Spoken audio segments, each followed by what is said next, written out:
If you were standing face to face with your inevitable end, would your first thought be of your own survival or the hand of the person standing next to you? What is the most fragile thing you possess, and how do you protect it from the iron voices of the world? If you discovered that your enemy was actually a masterpiece of acting, would you admire the skill or weep for the betrayal?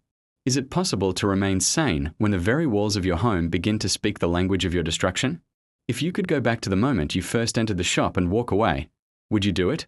Or was the taste of that real coffee and that forbidden love worth the price you are about to pay?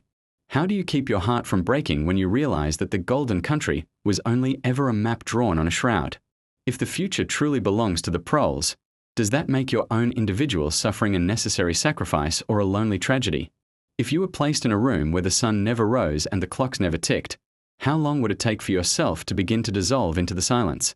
Is it possible to maintain your loyalty to a person you love when your stomach is screaming with a hunger that feels more real than any emotion? If you saw a fellow prisoner being beaten for a crust of bread, would you find it in your heart to share your own, or does the instinct to survive eventually devour the instinct to be kind? How does a human mind track its own sanity when there are no shadows to mark the passing of the hour? Why do the common criminals in the cell seem more human and less afraid than the terrified party intellectuals? If you were told that your face was no longer yours, but belonged to the state to be used as a canvas for pain, would you still feel like a person?